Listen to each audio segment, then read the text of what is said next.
Welcome to the Empowered Lifestylers podcast, a movement and community designed to help you live your best life and reconnect you back to the things that really matter. Hey everyone, great to be in front of you. Ant and Kate here, the Empowered Lifestylers, and we are excited to continue the topic around all things money, wealth, abundance, having choices, having freedom, having sovereignty, and having autonomy, all the things that make up an empowered lifestyle. So if you haven't listened to the couple of episodes previously, it's great to do so. If you haven't, we're going to continue to dive deeper into those topics. So it feels like things in the worlds of money and finances are moving really fast right now. And if you've ever felt like the rules are changing, you're definitely not wrong. And I think for the everyday Aussie, that is just doing their best to do life, do family and work and all the other things going on, it can be so overwhelming. And so our, mission is to really try and simplify what's going on so that you can just have really clear steps that you can be putting in place for yourself and your family to know that you are set up in the right way. So our lesson today starts in Lydia, 700 BC. And that is the first instance in history that we can kind of look back at where gold became the standard of how we exchanged. Prior to that, we had salt, we had shells, we had barter, that we needed something where we could have a fair exchange of value. And so history shows us that that worked all the way up through the Romans, through the Greeks, through Europe, all the way up to 1971, where President Nixon hopped on TV and he announced that gold was no longer going to be the standard. So we had a system that was based on a limited supply of gold, and it worked. It worked for 3,000 years. Now, since 1971, we find ourselves today, 54 years later, in $324 trillion of debt. That's just crazy. I can't even comprehend that number. Well, have you ever played Monopoly? Have you ever played like a made-up board game around money? Yeah. It's what it is. It was an experiment that has drastically failed. The question I ask is, who do we owe the money to? Like, as a human race, is it to some aliens? Is it to, like, how do we owe each other? It's an experiment gone really, really wrong. And the challenge being, when you don't have a limited supply backing money, it means that it's at the printing will of politicians, of governments, of central banks. It's not something in a vault that has value. It's pressing a keystroke that it has more digits appear on a screen. It's not even printing paper-backed money. Do you remember growing up and your first introduction to banking? Do you remember being taught banking? I do. Yeah. There was a certain bank that would go to people's schools and help you set up. I never had one of those, actually. Our family went down a different bank. But yeah, I mean, I had a cash job when I was 12, 13. I started my cash job and I would go to the bank, I would deposit my cash and I would keep a little bit to the side. That would be my spending money. And that became like a habit. And then I got 2 other jobs through high school as well. And that was depositing straight into my bank account. And you had friends, but they had a new technology. What was that? Oh, the debit card. That was dangerous. I think because I built a habit with my first job of cash in the bank, don't touch it. My girlfriends, or a lot of them, got debit cards and, come payday, they would just be tapping. And then the next thing they'd have 28 cents left until, the next payday came around from working at Macca's or KFC or wherever the job was. And I think, when you think about how we went from having it in our pockets or in our wallets or, somewhere we could tangibly hold on to it and see it, to then when it did become digits on a screen or a card that we could just tap and fast forward to now. We haven't got to digits on a screen yet. Well, so we got this bank card. Yeah. Which already allowed people to have credit, to overspend. Mm-hmm. So when there was more month left at the end of the money. We just put it onto credit. And then along came something called the internet. And it's interesting because as we fast forward to today and people have a story around, crypto seems technical, I'm not smart enough. Yet most of you listening to this, you've already made the biggest jump. You transition from cash money to digital. And so kind of level one, which we're going to talk about at the end of this, is most of you, if not all of you, internet bank. And that's a huge jump. Like, remember the first time you might have paid a bill online going, where it's unseen, it's unknown, I've never done this. Is it going to get lost in the cloud somewhere? But now we all do that. And to the point where you don't need that card. Yeah. People pay by flashing their phone or they'll flash their watch. And so it's created this system where we've all been born into it. Most of you listening to this, you were born into this 54-year so far experiment where we've been taught it's safe. You know, if you are an employee, your money gets deposited straight into a bank. We just all use banks. We all use this fiat system by default. And so I want to shake that up. I want you to kind of pause, fly out, have an eagle eye view, because day to day, we're busy, we have kids, we have bills to pay. It's just go, go, go. And we have what I call this kind of worm eye view. And imagine what they can only see what's in front of them. Some worms can't see, bad metaphor. But I want you to fly above and kind of look at this, because I think that's what being empowered is. That's what being conscious is. It's having a view of everything and seeing what's working, what's not working, seeing the polarity in it so that you can shift to the default that as a society we've been pushed into or fell into, and go to a deliberate lifestyle where you're making the choices based on everything that you see. Yeah. Well, I think the truth is that the money game is rigged. And once you start to see how the system is actually working, you can start to play the game differently. You'll see how the banks and the big institutions, the governments, they use leverage, they use tech, they regulate to protect power and themselves. And so there are ways that you can start tapping into those tools, but on your own terms. Unless you have that eagle eye view and that bigger perspective, you won't even know why you need it, how to use it, and the benefits of it. And so I think it is important to kind of go a little bit into history and understand these things, because at the end of the day, it's your blood, sweat, tears, time away from family, hard-earned cash that you're putting in to try and get ahead, that often you're not actually, getting where you want to go. And that's what we want to change. So you're out there working, you're adding value to society, and you get paid in fiat currency. So that $100 that you got paid for that hour work, day work, whatever it was at the start of the year, because they just keep hitting the keys and printing more money, your buying power of that $100 has already reduced to $90. And we're not even the whole way through the year. It's guaranteed it has already lost 10% of its buying power. So that's one challenge. The second challenge is, for most of you, that $100 was paid into your bank account. Fabulous. Because they're going to give you 3, 4, maybe 5%. Meantime, they take that $100 and they lend it out 6, 8, 10 times simultaneously. Who are they lending it to? Well, just someone else that they put their money in. So you're kind of lending it back from your own money or your neighbor's money. Yeah. Your bank is the middleman of society, and they're the ones who are making the transaction fees. They're the ones who are making the interest rates. To the tune of the top 4 banks in Australia, shouldn't say the top, the big 4. The big 4 banks in Australia, despite us having such a small population, are amongst the 10 wealthiest banks in the world. It's crazy. That's amazing.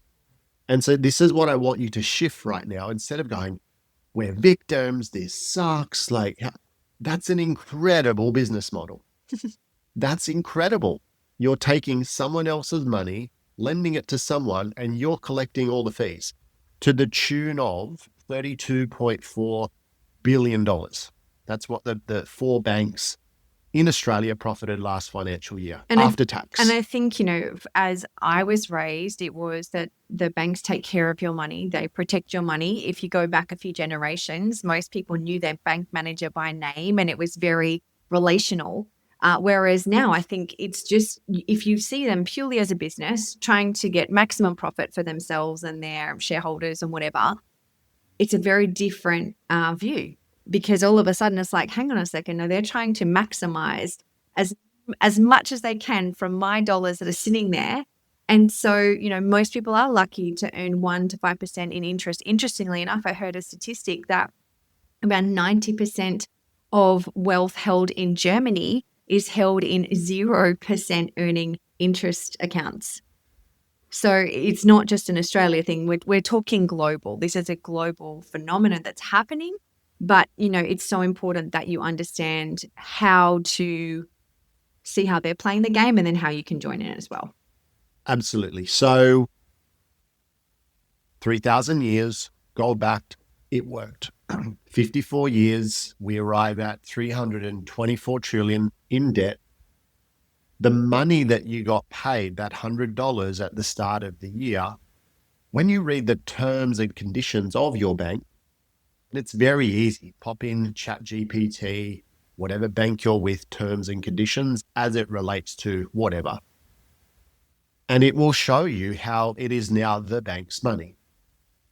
And you are the unsecured creditor. And that's very important to understand because you agreed to the terms and conditions when your money got put into there. And so when you go to try and take it out to spend what you think is your money, and there's limitations on how much you can take or where you can spend it, don't get upset. You agreed to the terms. And so very much, again, if we bring this to empowered lifestyle, someone who's empowered is not a victim. They understand the game. They go from a victim to a victor because they can understand the game, see the road ahead, and can position themselves. I don't know if you've ever had this experience where we didn't really have video games per se for a long time in our household. And then one day, I don't know, it was a PlayStation or an Xbox, whatever. I'm like, I'm just going to get one for the kids. And they start playing the game. You're like, all right, let's play together. And you jump in and you try and start playing and you're dead or you're out or you've lost that part of the game like in 0.03 of a second. Mm-hmm. Meantime, your kids are there going, and 34 minutes later, then it's back to your turn. Now, are they that much better than you at the game? Possibly. But what do they have over you?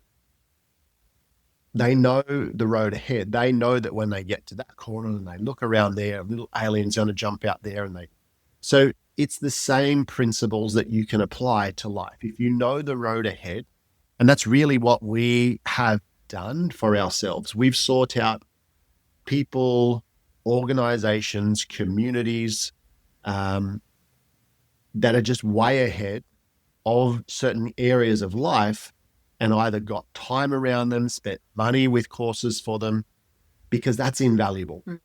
And what we want to do through this community is actually pay that forward and make sure that you're aware of certain things that are happening so you can position yourself on the right side of change. Well, otherwise you just listen to mainstream and get into a place of fear and, and lack and scarcity. And if you watch enough of those channels long enough, your energy will shift in a very, very negative way.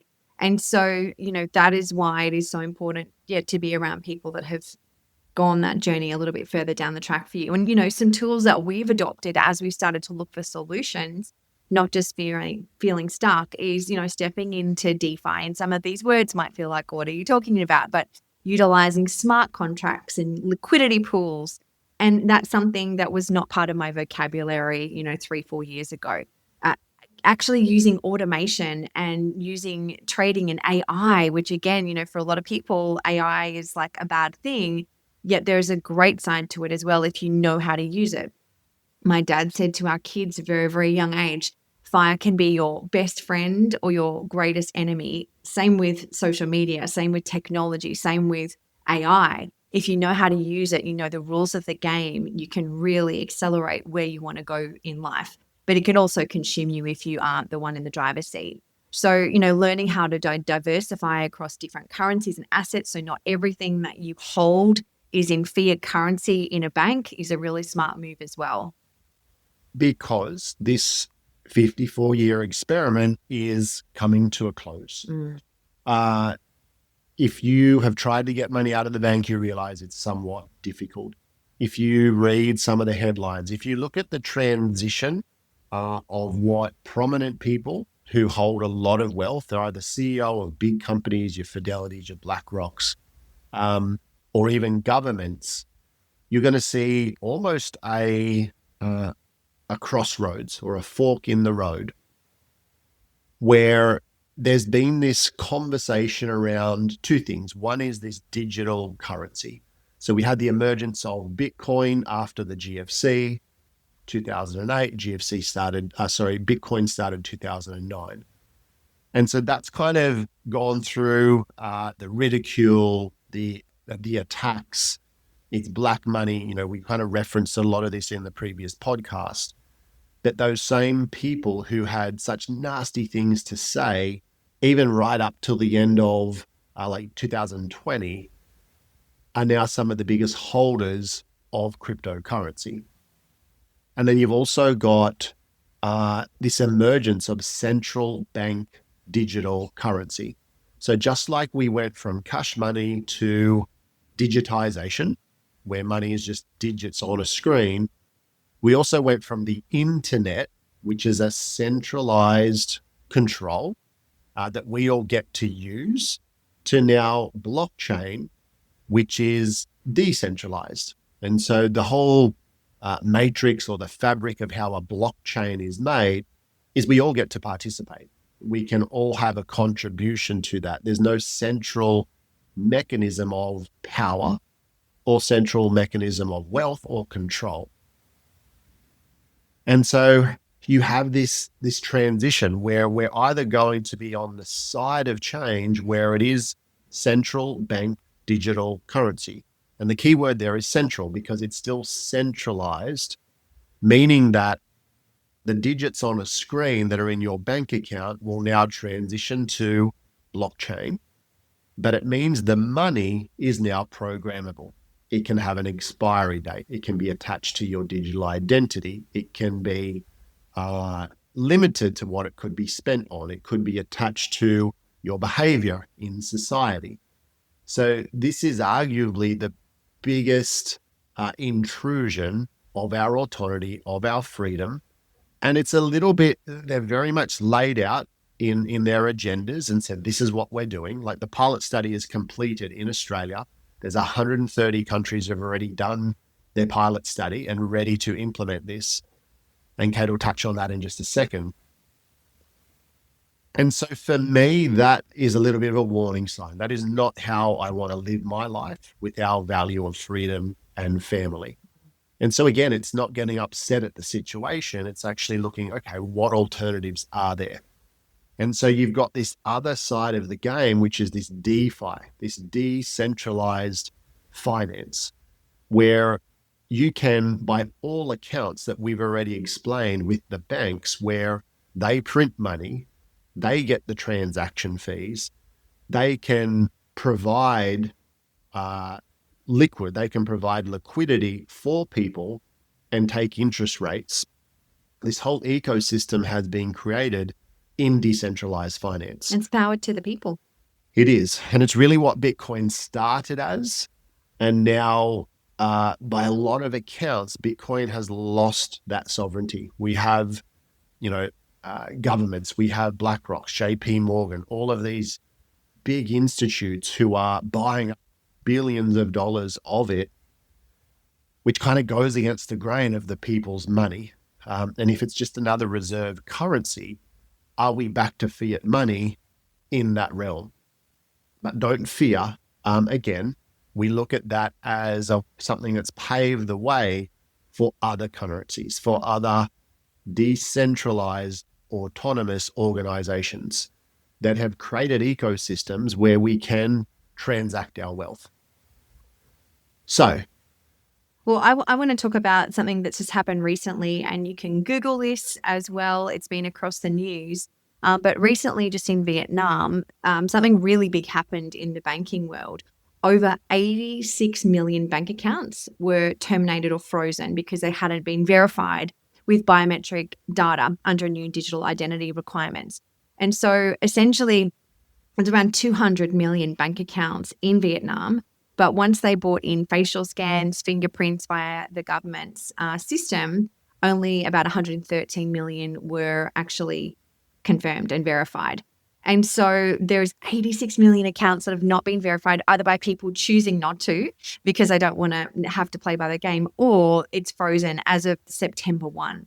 So that is pretty big, and it shows what will start to roll out through other countries as well. yeah, absolutely. So let's get to the juicy part. Let's get to the part where you've had an eagle-eye view. You can see what's really happening in banking, kind of the pitfalls of where it's heading, let alone even if it just stayed how it was, that you're not getting ahead, you're not getting interest that's any better than inflation. You don't really control your money.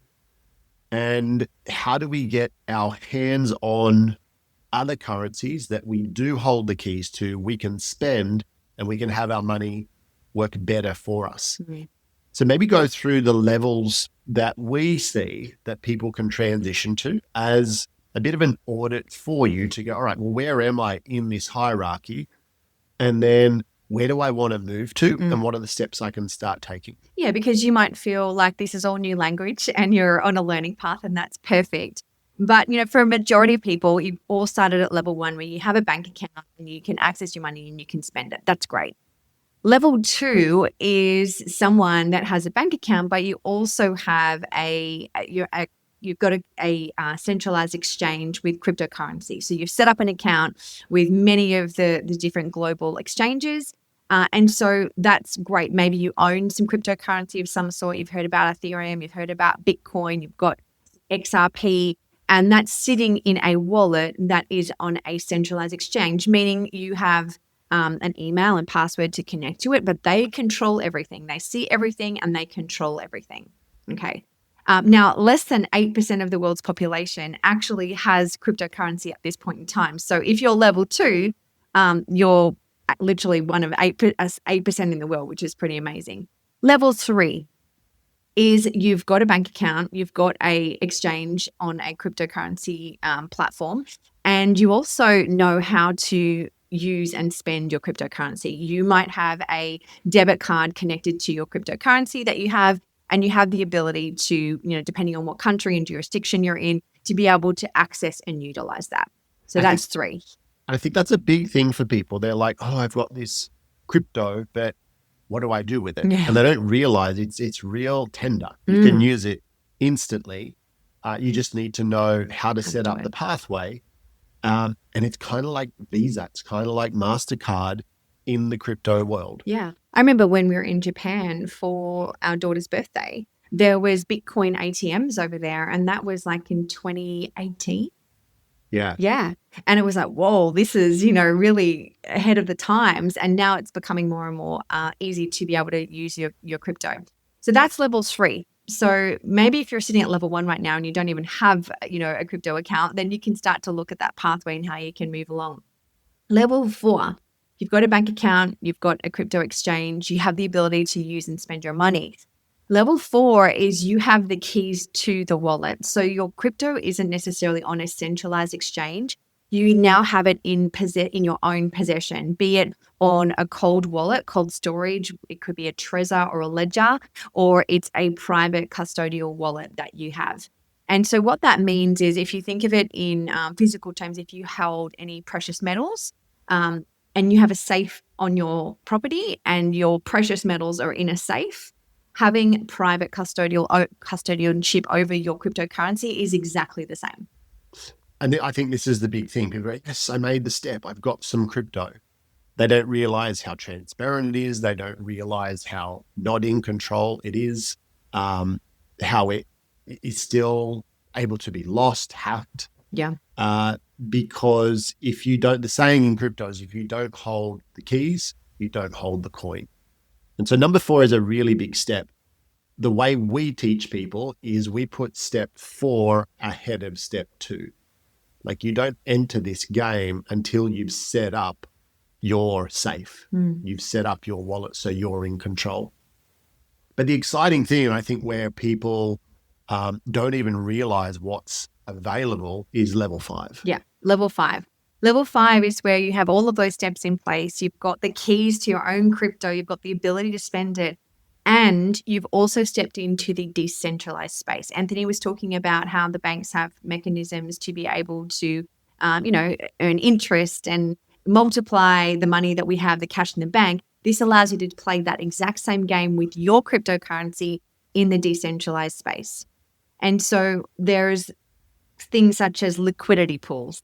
There's things such as, like, we can kind of go into a little bit more, but there's technologies that you can utilize and tap into where your crypto is earning 20%, 30%, 50%, which some of those numbers sound pretty out there and unrealistic because of what we've been taught is normal in the banking system. But you're able to have your funds, you've got full control over them, and you've got them in these liquid pools to be able to be earning and growing and multiplying. I have an interesting story. I coach soccer. I was at soccer, and one of the other coaches of the teams, he pulled me aside. He said, I've seen some of your posts. What are you doing with crypto? And I said, we do a little bit. Why do you ask? And he's like, well, through COVID, my business got a payout. And instead of, go and buy a jet ski or whatever, I had this little lump sum. And I had time on my hands that every day I would just open my iPad and I would look at different crypto stuff.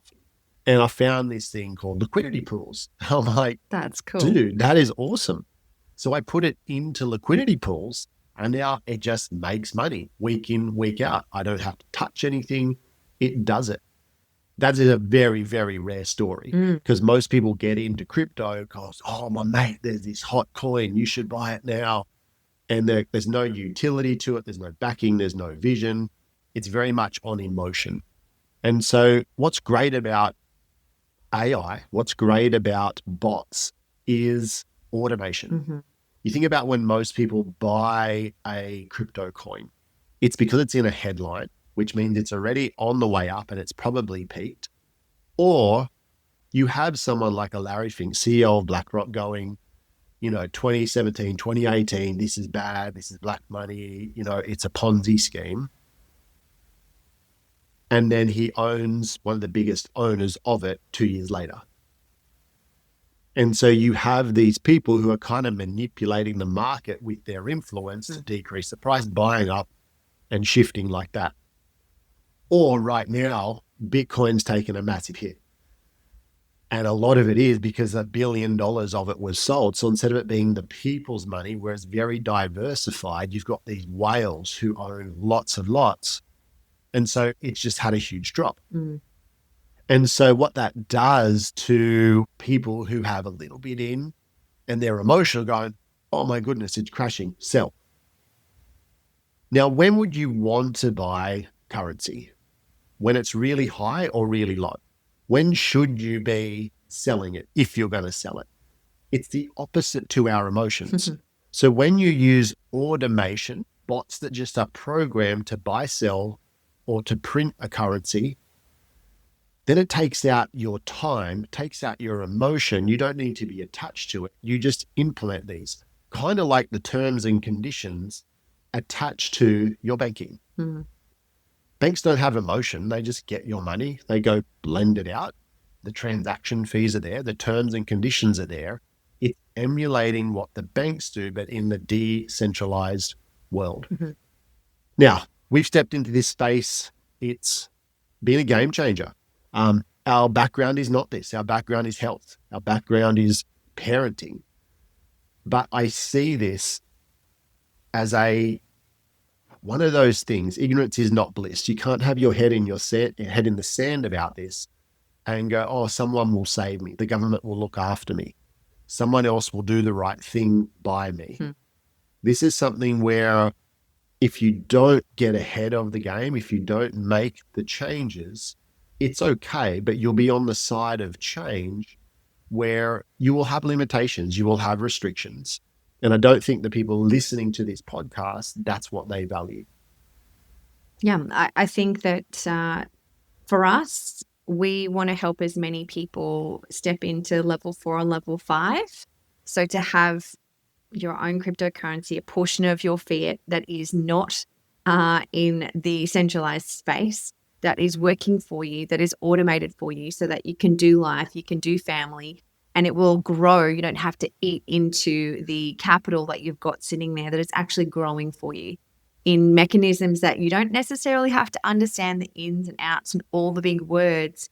It's just taking those first steps. And I think for so many people, they have been paralyzed with just uncertainty, with fear, with what's in the media, and just not knowing the steps to take. And that's what we want to help simplify for those that are ready to create that shift.